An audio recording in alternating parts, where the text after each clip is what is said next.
Hello everybody, welcome to Snyder's Inc. And today we got a new not new MrBallen video, another MrBallen video. This is one from like a year ago. But this is titled, The Worst Kidnappers in Australia. I cannot wait to hear this story. Ladies and gentlemen, hit the like button, hit subscribe button, comment, think down below. Let's go. In 2008, a young man was driving along a dirt road in a forest when he spotted up ahead this large, strange-looking animal that he didn't recognize that appeared to be dead on the side of the road. And so, curious what it was, he drove past the dead animal, and he stopped his car, and he got out and began walking back up the road towards the animal to see what it was. And when he got right on top of it, crouched down to get a better look, and as he did, he heard the sound of something moving behind him. And then before he could turn around, everything went black. But before we get into today's story, if you're a fan of the strange, dark, and mysterious delivered in story format, then you come to the right place because that's all we do, and we upload once or twice every week. So if that's of interest to you, please invite the like button to come on over your house for a nice, fun, casual game night. And as soon as they step inside, immediately ambush them, handcuff them to the bed, and have a priest perform an exorcism on them. Also, please subscribe to our channel and turn on all notifications so you don't miss any of our weekly uploads. Okay, let's get into today's story. Let's.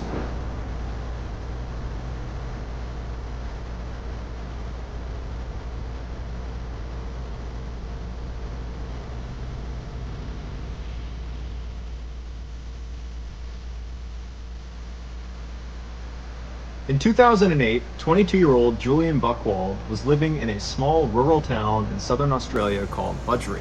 He lived there with his parents, who owned a small house on a massive 1,200-acre plot of land, which for reference is about 2 square miles. However, this land was made up mostly of thick brush and forested areas, so for the most part, they just stayed close to their actual house. However, there was a waterfall deep into the woods on their property that periodically they would go to visit. Less than a 20-minute drive north of Budgeree was another small rural town called Churchill, and in that town was Julian's girlfriend, 17-year-old Carolyn Watson, who also lived with her parents. The young couple had met 2 years earlier at the church they both... I used to know someone that kind of almost looked like her. I'm not saying it's not her. It's not her. But I have seen someone who almost somewhat looks like her. That's really weird. Both went to. They were both very devout Christians, and their plan was to get married the next year when Carolyn turned 18 and was done with her studies. On Tuesday, March 4th of that year, Julian and Carolyn decided to go out and have a picnic lunch at the waterfall on Julian's family's property. Okay. So early that afternoon, Julian left his house, he hopped in the family car, he drove north to Churchill, he picked up Carolyn, and then he drove her back to his family's property, where he turned onto a dirt road that would take them into the forest to the waterfall. At some point along this short, bumpy road through the forest, Julian was looking out ahead of the car when he spotted what looked like roadkill on the side of the road. And this roadkill, it looked bigger than he was used to seeing in this area. And so he stared at it as the car kind of rolled past it, and right after they had driven past the roadkill, he turned to Carolyn and said, hey, there's some really weird roadkill on the side of the road right over there. And so Carolyn, who really didn't care, she kind of slowly looked up and turned around and looked, but she didn't see it. And then after that, the two of them did not discuss the roadkill any further. And so Julian just continued to drive along this dirt road until the road kind of opened up into this big clearing. And in the middle of this clearing, which was basically this field, there was a small pond with a 10-foot high waterfall feeding into it. This was the waterfall. And so Julian parked the car right at the end of the dirt road, right on the edge of this clearing, and he and Carolyn got out. They went around to the back of the car, they got their picnic supplies out of the trunk, and they set up their picnic lunch right on the edge of this pond, looking up at this waterfall. And they were there for about an hour, just kind of enjoying each other's company. And then around 2:30 p.m., they realized it was time to go, because they had told their family they'd be back by 3. And so they packed up all of their picnic stuff, they went back to the car, they put it back in the trunk, they hopped back inside the car, Julian turned it on, he turned the car around, and they began driving back down the dirt road that had brought them in. And as soon as they began driving down this road, Julian remembered the strange roadkill he had seen on their way in. and he decided that he wanted to stop and get out and actually go up to it. And so as they're driving along, he looks over at Carolyn and says, "Hey, do you mind if I stop the car when I see the roadkill so I can go look at it?" Carolyn looked at him and she's like, "Okay, but remember, we have to be back by 3 p.m. That's what we told our families, so please be quick." And so Julian said, "No problem." And so he continued driving along, scanning for this roadkill. But after driving for several minutes, he had not found the roadkill yet, and he started to become worried that he had just driven past it without realizing it. And so he stopped the car. They're pretty close to the end of this dirt road. They're all...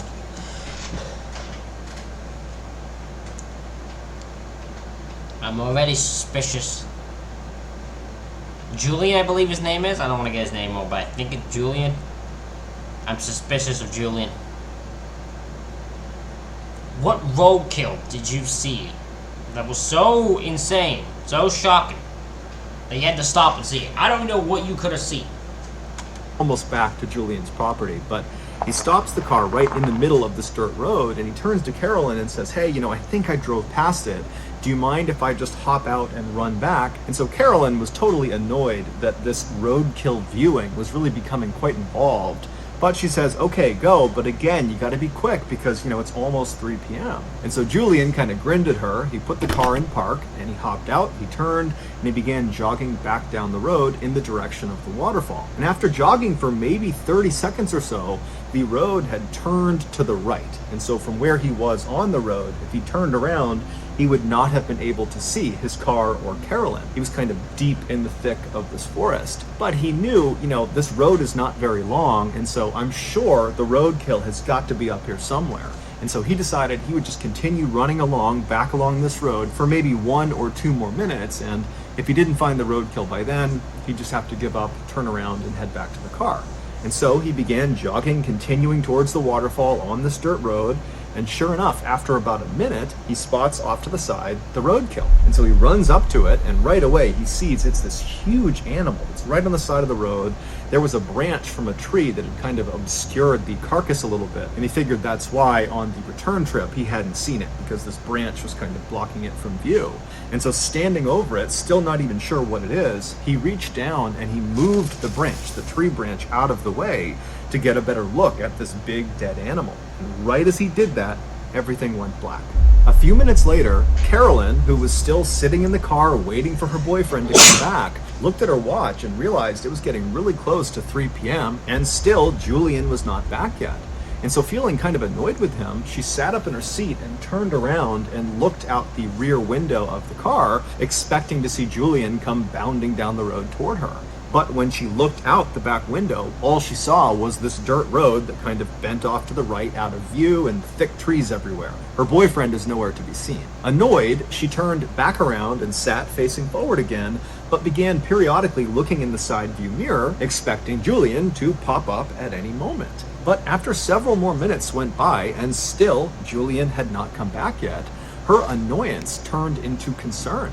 Was Julian actually okay? And so she decided, it's almost 3 p.m. now. We got to get back.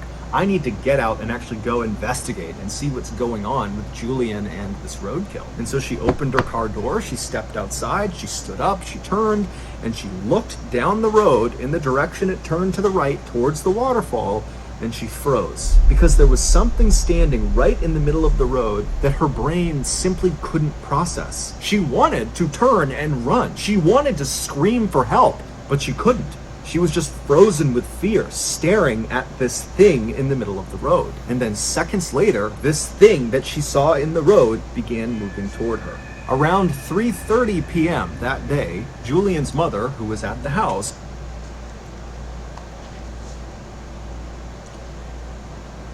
I'm trying to think what this could be. Is this a cult? Did this cult randomly show up on their property and decide they wanted to kidnap these two? Is this... I know this is an animal. So my guess is this just some random person? Because they're called the worst kidnappers, which means they're really bad at their job. So my question is it the worst thing? Is it like one singular person who managed to just kidnap them, but then didn't know how to do like anything else. Realized her son had still not come back from his picnic, and this was very unlike him. He was extremely punctual. And so she stepped out onto the front porch to wait for him.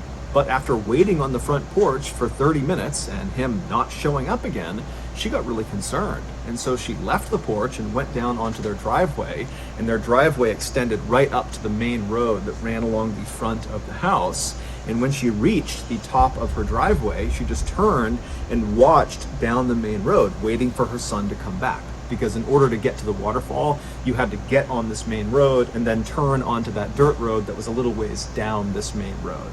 And so she's just standing there looking down the road, waiting for her son, but he's still not coming out of that dirt road. And as she's looking in this direction, she happens to glance along the chain link fence that ran along the front of her property.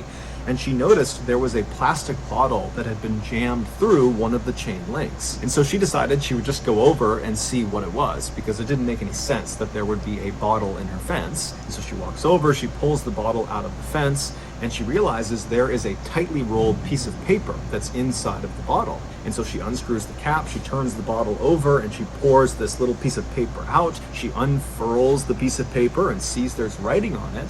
And as she's reading it, her heart starts to race and she covers her mouth. This note was clearly intended for her to read, or someone in the family to read that day, because it was about what happened to Julian and Carolyn that day. The note, which was covered in all these strange satanic symbols and was barely understandable because the grammar and spelling was so terrible, it generally communicated that Julian and Carolyn, who they called the boy and the girl, had been kidnapped. And so long as the family did not contact police, they, the boy and the girl, Julian and Carolyn, would be returned. It didn't really specify what they were going to do to them. That is weird. That's sketchy. What type of... Ain't no cult kidnap people. Ain't no cult kidnap people for the plan of return. Cults don't kidnap people to return them unless they're trying to like forcibly initiate them. Any other cult just tries to. If they do, they plan to sacrifice your ass or something. They don't plan to return you. Them, and there was no ransom. It basically just said, you better not tell police or else. Well, Julian's mother was terrified. She had no idea what to do, and despite this threat of some sort of harm to her, to her children, to her family if she went to police, she still called the police. And so, smart move. She probably was like, I'm gonna call the bluff of these people, because I guarantee she probably knows enough to know, like, hey, and these stories are done. When they say don't call police, nothing will happen. If something's already happened or something is still going to happen. So it's better just call the police just to make sure. for the police, they came out to her property, they inspected the note, and right away, they noticed at the bottom of the note, it was signed with the initials O-N-A. And so those initials, combined with these strange satanic symbols all over it, led police to discover who O-N-A was. O-N-A was a cult. It was the Order of Nine Angles, and they are a self-professed satanic cult that operates primarily in Europe, but also has Oh, so it's an actual cult? Okay. An actual cult came and kidnapped these two. Okay. That was a twist I didn't see. chapters in the United States, in Canada, in Russia, and also in Australia. This cult believes that Christians are the enemy of the world and they need to be destroyed in order to institute a militaristic new world order they called the Imperium. What? What? So this cult believes that Christians are like the worst thing ever and they need to be destroyed to start a new world order that they call the Imperium. Well, I mean, that's not two people. I don't think those two, the boy and the girl, are planned to be returned. I don't think they plan to be returned back. And if that wasn't frightening enough, this cult openly advocates for, and apparently practices, human sacrifice. They have come out and said the people they kill in these sacrifices are people they consider lesser thans, basically the bad people of society. And if you are an ONA cult member, then who better to sacrifice than Julian and Carolyn, two devout Christians, and so two clear enemies of the ONA. Now, at first, when the police saw this note and kind of put this together, they're thinking this has got to be a prank. I mean, Carolyn and Julian have only been gone for a couple of hours at this point, and all we have is this note in a bottle stuck into the fence. This does not seem like some huge conspiracy of a cult coming in here and snatching these kids to commit some human sacrifice. But when Carolyn's parents found out about this note and how they were still missing, they would tell the police, 10 days ago, we received a letter in the mail that had strange satanic symbols all over it, and it really didn't make any sense. It basically was threatening them not to go to police, but 10 days ago, they had no reason to go to police, and so they just didn't really understand why they received this message or who had sent it, and so they had just kind of dismissed it and not told anyone. But now, with these two notes looking nearly identical,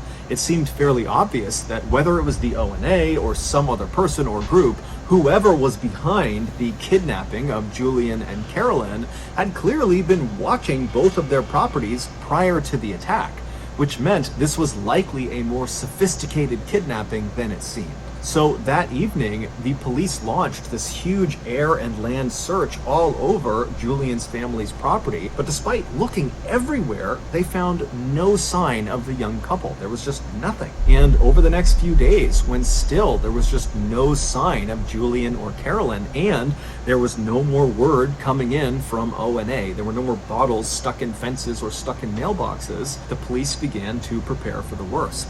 Then something totally unexpected happened. On March 11th, so 7 days after Carolyn and Julian went missing, a farmer was driving along this winding back road up in the mountains right near Alpine National Park. Alpine National Park is this very rugged, mountainous place that's about 250 miles to the north of Budgery. And so as this guy is driving along this road, which is very heavily forested on either side, he sees up ahead this young man and young woman who are barely wearing any clothes come stumbling out of the forest and kind of plop down on the side of the road. And so concerned they're hurt or they're lost or something, the farmer rolled right up next to them and he rolled his window down and asked, hey, are you guys okay? And they got up and they kind of stumbled their way over to the car and they introduced themselves as Carolyn and Julian, and they pleaded for his help. And so the farmer helped them into his car and he drove them to the hospital. It wasn't long before the police in Budgery learned that So, if this is a cult, the actual cult that did this, how did these guys get away? Because this seems like a cult that'd be very, very particular in their action. This seems like a cult that would make sure you ain't going nowhere. So I don't know how this cult got, this cult would somehow allow these guys to get free. Unless they just happen to give this responsibility to someone who's an absolute freaking idiot. Carolyn and Julian had been found and they were alive. And so very quickly they rushed up to that hospital near the national park.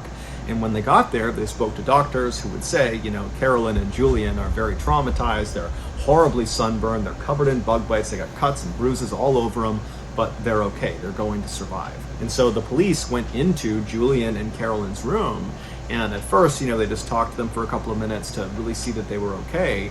And after feeling pretty confident that they were, they said, look, I don't mean to just jump right into the trauma you've just experienced, but we really need any information you can give us about what just happened. Who did this to you? Who brought you out here? Because if it's ONA and they're out in the Alpine National Park, we need to know about it, we need to get out there, and we need to stop them. And so Julian and Carolyn would both independently sit down and tell the police what happened to them. And so the following is the combined story of these two accounts that they gave police. But before we get into that, I want to tell you about today's sponsor, Current. Banking is one of the few industries that has yet to be modernized by technology. It's dominated And so again, here is the account that both Julian and Carolyn gave to police. 7 days earlier, when Julian had gotten out of the car and ran back down the road to that dead animal on the side of the road, and he had reached down to kind of get that branch out of the way to get a better look at this thing, he heard sudden movement behind him, and as he turned, he didn't have a chance to see what was behind him, but he felt something hard smash him in the back of the head, and it knocked him unconscious. When he woke up, he knew right away that a significant amount of time had passed, that he had been unconscious for what must have been several hours, because now it was dark out, and when he was struck, it was broad daylight. And he looked around him and he had no idea where he was. He was in the middle of this forest. He had no clothes on. His wrists and his ankles were tied together, and he moved around and he realized he had been tied to a tree that was right behind him. And so he's got no idea what's going on. He has no idea where he is. He's looking around. He doesn't see anyone. And then amazingly, when he looks down, right next to him, underneath some leaves, is a knife. And so he's thinking, how in the world is there a knife right next to me? This almost seems like it was placed to be here for me. But either way, he reaches down with his hands, he picks this knife up, and he's able to cut the restraints off of his ankles, and then he's able to cut the restraints off. That's too suspicious. I'm sorry. There ain't no kidnappers that are going to leave a knife near someone who's tied up by ropes, especially leave a knife where their hands are that they can reach it. They ain't going to do that, because that's next level stupidity in a kidnapper. That is literally a horrible kidnapper who did that. Now, I'll call some BS here. For his waist, and then he stands up and he's able to kind of cut off the ones on his wrist, and then he's free. And so he takes this knife, and he has no idea where he's going, but he needs to get away. He doesn't know if whoever brought him here is going to come back. And so he just picks a direction, and he starts running. Shortly after Julian had been struck in the back of the head after looking at that dead animal carcass, Carolyn was still sitting in the car, and she was starting to get annoyed and kind of worried about Julian. And so she gets out of the car, she stands up, she turns, and she looks down the dirt road where it kind of bends off to the right. And standing in the road, maybe 10 feet away from her, is this man wearing all black. He's got a black balaclava over his face, and he's looking right at her. And so she's so scared, she just frozen to the spot. And then this guy charges her, he tackles her to the ground, and then once she's on the ground, he rips all her clothes off, and then he binds her wrists, her ankles, he ties them together so she's hogtied, and then he puts a blindfold around her eyes. And so she's lying on the road, she can't move, she can't see anything, and she hears her attacker run off down the road. And then a couple of minutes later, she hears a car approaching, and it stops right near her, and then she hears the sound of a car door opening, someone walking up to her, and then they pick her up and they put her in the trunk of this car, they shut the trunk, and then the car kicks into gear and it starts driving away. And so for hours and hours, she lay in the trunk in this horrible position where the circulation to her wrists and to her ankles were cut off. And so she's getting shooting pain in her limbs, and it's totally uncomfortable. And then after several hours, the car eventually turns on to some really bumpy road, and then it comes to a stop. And then she hears the sound. Do you think the guy kidnapped her? I don't know what reason he would have. But we've had it where guys try to cause, because we saw it before, one of the recent MrBallen ones, when a dude planned a kidnapping of a woman to try to make himself seem like a hero, but it messed up. In this case, could it be that he planned to kidnap her, have her be left there, maybe there's a way for her to get out, like the knife situation, so she is able to get out, and then she finds him, and because he saves her and makes sure she gets to freedom, she's meant to fall in love with him even more. Could that be what she... Could that be the plan? The driver opened the door, they walk around. And it could be the reason why, say, the Order of Nine Angels cult thing is maybe just the guy knows about it, Julian knows about it, so he just used them as the name they chose. The back of the car, the trunk pops open, and then this person pulls the blindfold off of her eyes, and she sees, even though her eyes are taking a second to adjust, that it's the man with the balaclava on, and he picks her up and he throws her on the ground. And then after he shuts the trunk, he walks over to Carolyn and he grabs her by the wrists and he begins dragging her into the woods. And so as she's being dragged, Carolyn is thinking, I'm about to be killed somewhere in the middle of the woods. There's nothing I can do. I can't go anywhere. I can't do anything. And after several minutes of being dragged, she gets dropped. And then this man with the balaclava, he walks back to the car and he gets a shovel. And when he walks over to her, he makes a special point of showing her the shovel. And then he rolls her onto her side so she's positioned in such a way that she can see what he's doing. And then right in front of her, he takes that shovel and he begins digging a hole in the ground. And so Carolyn's watching him and she's thinking, he's digging my grave. And so for several hours, Carolyn just laid there wondering what was going to happen to her as this guy dug this hole deeper and deeper into the ground. And then finally, when the hole was apparently deep enough, the guy got out of the hole, he dumped the shovel, he walked over to her, he picked her up, and he threw her into the hole. And so Carolyn at this point is literally anticipating death at any moment. She doesn't know how he's going to kill her, but she thinks it's going to happen any minute. And so she wriggles herself onto her knees and does the only thing she can think to do, which is just to pray. And so as she's sitting there kneeling and praying, she hears the sound of her attacker walking off. Now, the hole was deep enough that she actually could not see where he was going, but she could clearly tell he was walking away. It was almost like her prayer had been answered, that this guy was going to leave her alone. But even with this guy potentially gone, she was still in a perilous situation because she's stuck in this hole, she can't go anywhere, she's still tied up, and the temperatures are dropping rapidly, and she's got no clothes on. After Julian had managed to free himself from his restraints with that knife that he found, and after he had turned and just started running in a general direction, he had begun yelling out for help. He knew that by yelling out, he very likely could be alerting the person who had brought him here, but he's thinking, it's freezing, I don't have clothes on, I have to get help right now, and maybe Carolyn is out there. And so he's just kind of yelling out for help. And at some point, a voice yells back to him, and it's a voice he knows very well. It's Carolyn. And so in the darkness, he's kind of fumbling through all the trees, and he's listening for Carolyn's voice, and finally he reaches her, and he finds her in this hole, hogtied, screaming out for him. And so there's this moment where he kind of explains what happened to him, and she's trying to explain what happened to her, but they're just so scared that this attacker is going to come back that Julian just hops into the hole, he cuts her restraints, and then Julian helps Carolyn out of the hole, and at this point Carolyn can barely walk because the circulation had been cut off for the most part to her legs for the better part of 6, 7, 8 hours at this point. But still, they're desperate to get out of here, so Julian's kind of holding Carolyn up, and they begin to walk away from this hole site. And as they're leaving, they begin scanning around the area in case, this attacker has left something else on the ground, because Julian had said, I found a knife near where I was being held. And sure enough, as they're leaving, not far from the hole, they spot lying up against a tree a sleeping bag, and rolled up inside of the sleeping bag was some food and some water. And so Julian and Carolyn, they can't understand how in the world this has happened. Both. Okay, I am now more suspicious than ever. I'm sorry, listen. This is some suspicious BS we are looking at here. If they've actually been kidnapped, then whoever kidnapped them shouldn't even be arrested.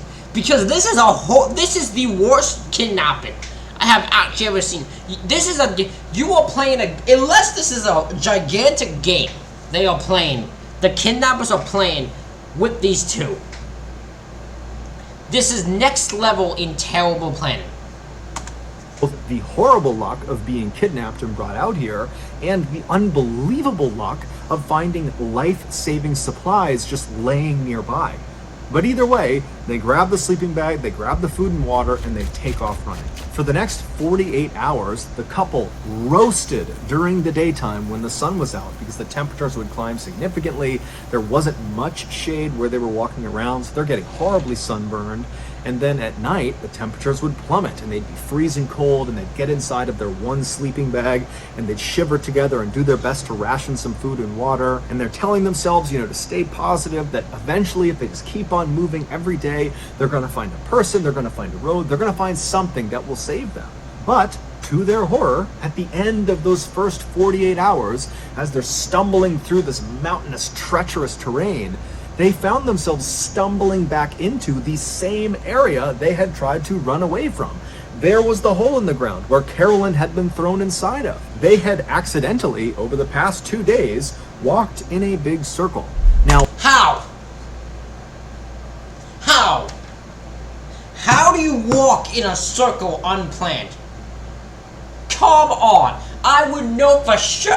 There is no way that you would walk in a circle unplanned. No way. Because you're just gonna go one direction. You're not gonna just keep turning different ways. You're gonna go one way. You're just gonna go straight most of the time. You really ain't gonna turn much. You're just gonna go straight until you find something. Now, luckily, when they arrived back at this site, there was no one there. The attacker was long gone, and it would turn out this accident likely saved their lives, because as they looked at this site, they saw propped up against a tree was a backpack. And so they ran over to the backpack, they opened it up, and there was food, water, some clothing, and a map of the area. Now, again, the couple is totally dumbfounded why. If I'm the police, I'm so suspicious. I'm sorry, I'm so suspicious. Once they tell me this story, I'm gonna be like, this is some weird. I wouldn't be up. They were like, this is very, very bad. You guys are very lucky. The moment you got away from them, I'd be like, there's something that doesn't add up here. There is something that just does not add up. They are just happening to find these life-saving supplies right when they need them. But at the same time, they're thinking, okay, well, if these supplies are sitting here, then certainly the person who has left them here, their attacker, they're going to be back soon. And so they just grabbed the backpack with everything inside of it and they took off running. And for the next 5 days, they used that map as best as they could, and they eventually stumbled their way through the terrain, roasting during the daytime and freezing at night. And eventually they reached that road where they stumbled out, and the farmer driving along the back road, he spotted them and he brought them to the hospital. After hearing this story, the police very quickly organized a massive search around the area of Alpine National Park where the farmer picked up Julian and Carolyn, because they're thinking, okay, it's got to be right around here that we'll find the man in the balaclava that might lead us to the ONA, or maybe he's not connected to the ONA, but whoever he is, we need to find this guy. And so the police, they go out, they do this huge search, they don't find the man with the balaclava, they don't find any sign of the ONA, but they do find that area where that hole had been dug that Carolyn had been thrown in. And when they searched that area, they found the shovel, they found some rope, and they found some duct tape. And when they brought that in to be examined, they couldn't believe what they discovered. All of those items belonged to Julian, which meant either the kidnapper had taken all of these supplies from Julian right before going out and perpetrating this kidnapping, or, much more likely, Julian had supplied these things to the kidnapper and so was involved in some way. Okay, I knew I had a reason to be suspicious. Julian, you are suspicious, my friend. You are too suspicious. I knew there was something up. It's just too weird. There's no way that this could be the case. I knew there was no way you two are innocent. Both are innocent. One of you had to have done it, and I guessed it was you. But I knew something was off here from the moment I was listening to the story, because it just didn't add up. In this kidnapping. And so the police went to Julian and confronted him with this information and said, you're not telling us everything because these are your items. And at first, Julian would completely deny any accusations that he had anything to do with this. But after some very serious police pressure was put on him, he cracked. The following is the real story of what happened.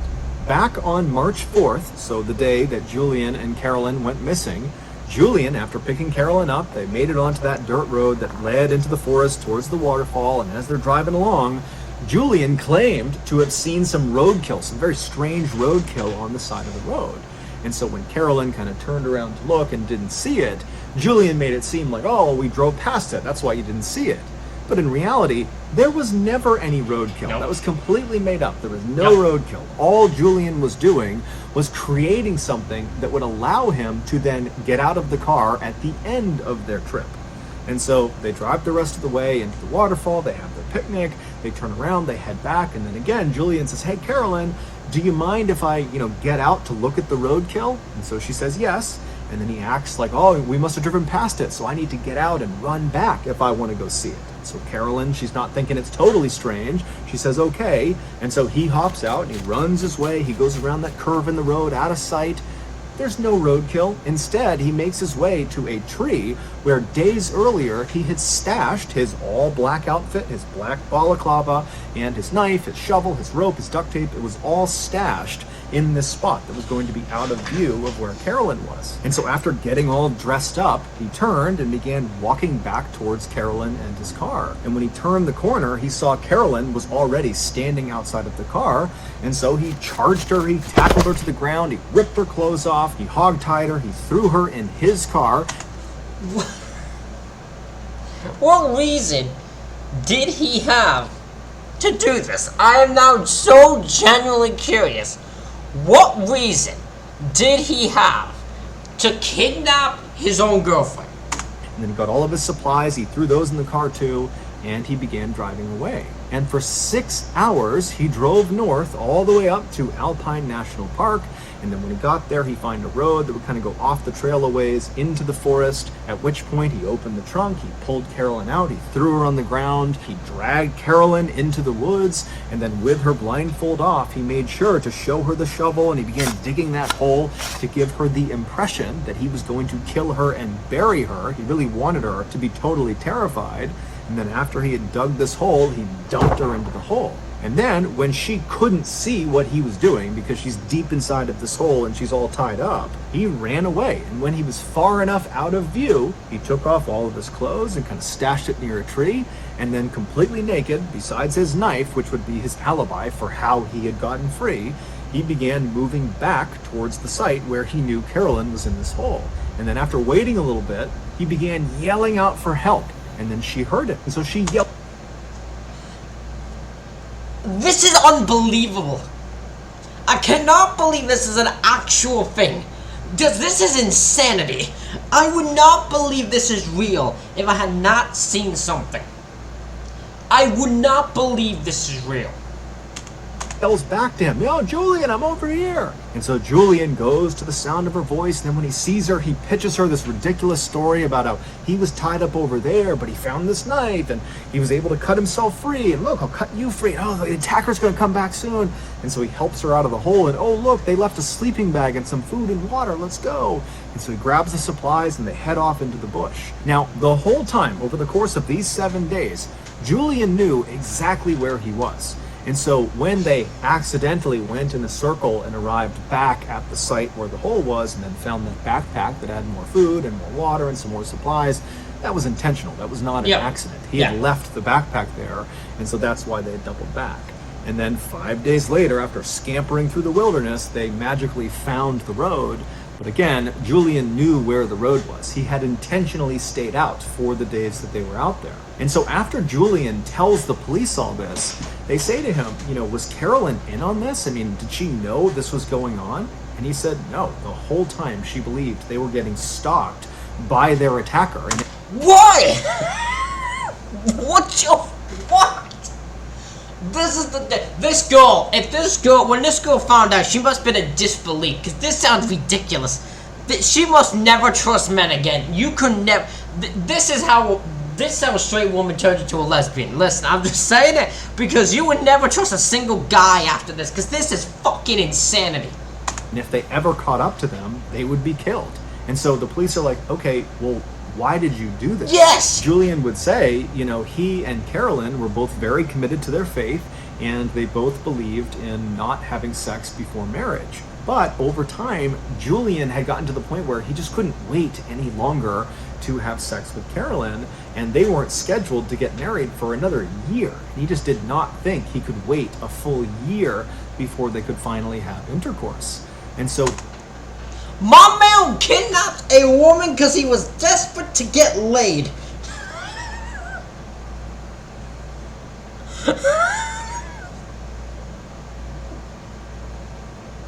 I have seen some reasons people have done some really stupid crimes and stupid shit. I've never seen a man who kidnapped a woman for 7 days and did this whole freaking routine, all just the hopes to get laid. I've never seen that. That is That is fucking special. That is some special shit right there. That is next level in desperation. That is unbelievable. That is even worse than like paying someone for sex. That is worse than that, because this is ridiculous. He had staged this entire kidnapping in order to hopefully coerce Carolyn into having sex with him. And so while he and Carolyn were out on the run in Alpine National Park for those 7 days and nights, they were not wearing any clothes or barely wearing any clothes, and at night they only had that one sleeping bag that Julian had intentionally staged in advance. He knew they would have that one sleeping bag, and so they would climb into that bag at night because it's freezing cold out, and as they're laying there right on top of each other, he would say to Carolyn, "We need to have sex in order to produce enough heat that we don't freeze to death out here." But Carolyn, despite the circumstances, every time said no. And so after 7 days of trying to convince Carolyn that they had to have sex, it was a matter of life or death, and that if they just said their vows, that under the eyes of God they would be considered married, and sex would be okay at that point, despite all of his best efforts, every single time Carolyn just continued to say no, no, no. And so at the end of those 7 days, Julian finally just gave up. And so that's when they magically made their way out to the road and were rescued. Julian would also tell police that he was the one who wrote those notes prior. My man couldn't still get laid. Caroline, I have utmost respect for your willingness to believe in faith that badly. I am not a religious man, but you had belief in faith and religion, and you're stuck to that even in the worst of situations. Even when a guy put his literally tried everything to get you to sleep with him in a 7-day bullshit situation in the woods that you put in, you stuck to your guns, and I have respect for that. That I have respect for. To the kidnapping, in hopes that they would believe the Order of the Nine Angles was behind all of this and he wouldn't get in trouble. Prior to his trial for kidnapping, Julian was out on bail and he decided he would just try to flee Australia. And so the way he did this is he dyed his skin a darker shade, and he also dyed his hair darker, and then he attempted to use a fake Indian... I cannot believe what this man is something else. This man is something fucking else. He is willing to he tried to leave Australia, he darkened his skin color, he changed his name, he dyed his hair black. This man is something else, ladies and gentlemen. Indian passport to go to India. And he was able to fool Australian authorities, but when he arrived in India, he was immediately found out and he was extradited back to Australia where he would stand trial. And in 2009, he was found guilty of kidnapping along with a host of other obscure charges, and he was sentenced to 7 years and 9 months in prison. So that's going to do it. I just want to know what Carolyn's reaction was when she found out. She had to have been in just complete disbelief. Because how on earth would you buy that this could happen? You would not think this is a real situation. But it is. Ladies and gentlemen, let me know what you thought of this insane story in the comments below. Hit the like button, hit the subscribe button. Thank you all for watching. I'll see you all for the next one.